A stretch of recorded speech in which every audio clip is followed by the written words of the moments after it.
Apparently we're about the new game plus this, and I have no idea why. Isn't the point of an endless loop that's just the same thing over and over again? Story's not really going to change here. What new do we got to see? Lumi assumes that the chains on the door are just part of the scare game and grabs her trusty flashlight to head into the hospital with. Only this time around, apparently it's decided one to start to malfunction. Lovely. She does apparently get it working as she heads through the double doors of the hospital once again. And we all know what's about to happen. The phone rings out, her friends give her a hard time, she remembers her IDs in the basement, the world keeps on spinning, and we move on with our day. He'll realize in a second. Wait a second, how'd she know that? Ralph is more than a little pissed that somebody told her, spoiling a bit of their fun. But honestly, Lumi had no idea how she knew. Ooh, the plot thickens, and I'm more than a little bit intrigued. How about we move forward and see where this is going to go? Not gonna lie, I've always been a fan of a good old case of deja vu. So once again, we ride the Note Vader down to the basement, sidestep the pool of blood, head towards autopsy, and that's new. Lumi is now staring down a suspicious looking bunny brandishing a knife. That's not a knife. The fuck it ain't? I know you Aussies are built differently, but I have the correct amount of holes in my body, and I aim to keep it that way. And it would seem that me and Lumi are on the same page as she quickly sidesteps the invitation to play from the little guy. Disappointed but understanding, Stabby Rabby accepts Lumi's rain check. For now, anyways. Warning her that she had better play next time before disappearing into darkness. After wasting enough time, she makes her way over to autopsy, finds her ID, remembers that time when she had her ID before being interrupted by the mean one, Mrs. Rafe. Lumi dodges the conversation by dipping into the other room, diving into a locker, dodging the headbanger, and ducks out once the coast is clear and makes her way back to the elevator. That's right, ladies and gentlemen, the 5Ds of dodgeball. Skills are completely transferable in any horror situation. Lumi tells him what she saw, they could care less, she agrees that it's time to start the scare game, and we're off, Lumi, double time. So Lumi speaks with the grinning ghost, hears the not a riddle once again, commences with busting open all the stall doors on the first floor, sees a working vending machine along the way, has a drink. Mister! Yeah, deja vu moment probably would have been helpful right there. Continuing the search, Lumi finds herself trapped by some unsavory fellas. Stabby Rabby has returned, ready to cash in that rain check, and he would like to play a game. Now, hear me out, Lumi. We could play the game with the creepy ass rabbits, or just, and hear me out here, we could Ninja kick the damn rabbit! But I guess in for a penny, in for a pound, so Let's do all the things that you want to do. the name of the game is hide and seek. If Lumi wins, she gets to go free. If she fails, well, yeah, you definitely don't want to fail Lumi. Probably won't be easy. There are a lot of these fluffy bastards around here, and they've definitely been making themselves at home on this floor. But to keep it fair, the only rule is that she has to find Stabby Rabby and only find Stabby Rabby. Okay, that sounds fairish enough. So when do we get started? It has begun! There's not much time. Pink bunny ears were popping out everywhere. Now, you might assume that with all this chaos, it might be hard to find the little guy, but it just so happens that he happens to be the worst hider in hide-and-seek history, giving her the opportunity for the first time tonight to say, Gotcha, bitch! See, Lumi, that wasn't too bad. Round 2. Wait, what? That wasn't part of the deal? But there's no reason to freak out about it too much. He is the worst hider in the world after all. Lumi turns around and he proves our point. But the deed is done, the round is won, and Lumi is victorious. Despite the fact that the greedy rabbit wants a round 3, Lumi stands up for herself and tells him it wasn't part of the deal. A promise is a promise, so Rabby unlocks the doors and sends the new hide-and-seek champion on her way. So Lumi opens up a few more bathroom doors, returns to the grinning ghost, gets an ID for her troubles, remembers that time that Miss Bold Personality cornered her in the bathroom. But I'm going to need you to snap out of it, Lumi, because there's a ghost ducky out there that needs your help. So be on your way. She finds the thirsty boy, gets him something to drink, receives an ID for helping out, remembers a time when Ralph was looking like the boy who lived if he got into Slytherin, was playing with a knife. Do what you gotta do, Lumi. Lumi takes a photo of the ID, sends it to the group text, and makes her way to the second floor elevator, passing what she thinks is a kitty along the way, only for her phone to ding out once again. After speaking with the group, Lumi still doesn't want to upset them, so she hops on the elevator and heads up to the second floor. Go ahead and go on without me, Lumi. I'll catch up in a second.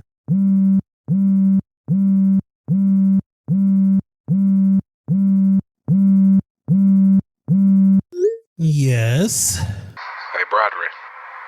I finally found love, man. Started dating this girl in a wheelchair. She'll never walk out of my life. All right, I guess this is the night bitches die. Wow. Remember your pressure points. Hey, Broderick. What do you call a guy with no shins? Neil. Well, checking these was an obvious mistake. Let's go see what Lumi's up to. So Lumi makes it to the second floor in pediatrics, finds her way to the daydreaming ghost, agrees to help him find his friend, completes the Totoro ritual, retrieves the toy, takes it to the boy. He leaves her a smelly ID. Must be Morgan's. Hey, look, Lumi, a kitty. That's right, Kitty is back. And to his surprise, Lumi kind of remembers who he is. And oh boy, Kitty don't look bored no more. Lumi may not fully remember him, but it's enough to pique his interest in what's to come. They part ways, and shortly after, Lumi runs into Ellie the puppet ghost. Lumi agrees to help her find the hairband her mother gave her. And before we do that, Lumi, let's just have a chat.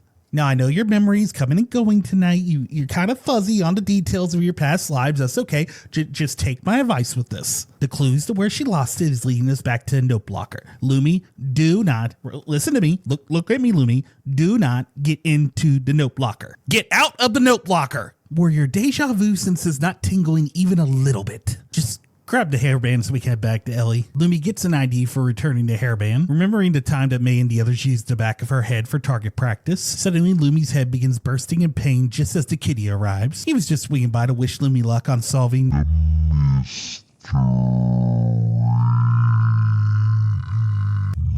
stop. You don't know what you're doing. Can we help you with anything? No, Fred, we got this underneath control. Make traps? No, there's really no need for that, Freddy. There he goes again. See what you did, kitty? You gotta be kidding me. Who knows this many dad jokes? All right, desperate times calls for desperate measures. We're just going to shut off the cell phone until after the segment is over. Now, follow me to victory! You have a problem, sir. Seek help. Anyways, Kitty and Lumi part ways temporarily and regroup by the floor elevator. Kitty's actually starting to believe that Lumi might regain her memories as she just continues moving forward. So after reassuring Lumi that they will meet again, the kitty disappears into the darkness and leaves her there to head up to the third floor all alone. While on the third floor, Lumi begins to wonder if she would even be in this predicament if it wasn't for her classmates. Oh boy, this is getting awkward. Yeah, how about we wait to the end of the video to open up that can of worms, Lumi? Huh? Wait. Where'd you go? Oh, yay, you found a dolly, and, yeah, good luck sleeping after picking that thing up. You one ugly motherfucker. Yeah, Lumi, why don't you go ahead and put that thing back down before any unwanted accompanying curses attach onto you? Oh, yay, it's asking for help now, and let me guess, you want to. So I guess no need to fret, little dolly. Lumi's going to accept the Great Doll Rescue side mission. We'll just add it to the list of things that we shouldn't be doing tonight that we're clearly going to. With a little needle and thread that she found on the second floor and some button and cloth she found on the third floor, Lumi was able to fix up the dolly good as used. Good job, Lumi, and I gotta admit, that wasn't as bad as I thought it was going to be. I've been on way worse mandatory missions in my past. All we had to do was follow the damn train, CJ. Those were bad times. Grateful for Lumi's aid, the dolly dropped a little surprise for her. A familiar looking surprise, actually. Ooh, a piece of candy. This blood-covered ID triggers a memory of Lumi sitting high above on a balcony of the hospital. Kitty is there with her, sitting idly and watching her as she ends her story by falling to the ground below. Lumi was confused at what she just saw. She needed to calm down. Was that what happened after her kill streak, or was it something else? But Lumi's going to have to figure that out along the way, because I'm pretty sure the doctor's ready to see her, and I'm not too sure we want to keep her waiting. Lumi finds and exchanges all the tools that the doctor needs for another ID, triggering the memory of when Claudia should have got 2 minutes in the penalty box for what she did to Lumi. And despite what these memories are doing to Lumi's psyche, Kitty seems quite pleased that she's starting to remember. He is quite hopeful for a new ending this time, leaving Lumi confused on what he means. Lumi makes her way to the holder of the last ID, the Devil Ghost, agrees to help her find her body, makes her way to the sealed hidden passageway, triggering Rob in the process. Rob does what Rob does best, and honestly, Lumi, we should have tried to get his autograph. Lumi slides down the narrow passageways of the back rooms and finds a friendly but very shy ghost just standing in her path. Every time she gets close to him, he just disappears, seemingly unwilling to have a conversation with her. Lumi's curiosity got the better of her when she noticed that he was hovering over notes scattered across the floor. So she examines the notes he was hovering over, learning a bit about the dark past of the hospital in the process. At one point in time, the hospital had a reputation of being the go-to place to take care of young patients. A reputation they used to get their test subjects for their inhuman experiments. Let's just say there's a special place in hell for anybody to participate in the actions described in these notes. Although it does seem that one of the directors grew a conscience and was attempting to get the word out to the public. And I'm going to take a wild guess and say it didn't end very well. Lumi goes ahead and grabs what she needs from the Devil Girl's body and returns to her ghost to exchange it for another ID. The final ID belongs to Hunter, and yeah, we all know what happens next. So coming back After regaining her memories, Lumi becomes visibly upset with the kitty, wondering why he didn't warn her. Sorry to say, Lumi, he really didn't have any intentions of telling you over and over again. If you were just going to keep on forgetting, what would be the point? It would just be a waste of time. It was better that he waited until she remembered all on her own. Her phone rang out once again, but only this time the messages were broken and scrambled. Really freaked out Lumi. Realizing she needed to meet them in the morgue, she parted ways with Kitty and headed off to embrace her fate. Swinging open the doors of the morgue, Lumi finds the remains of her classmates in the back of the room. なんとなく気づいてたから。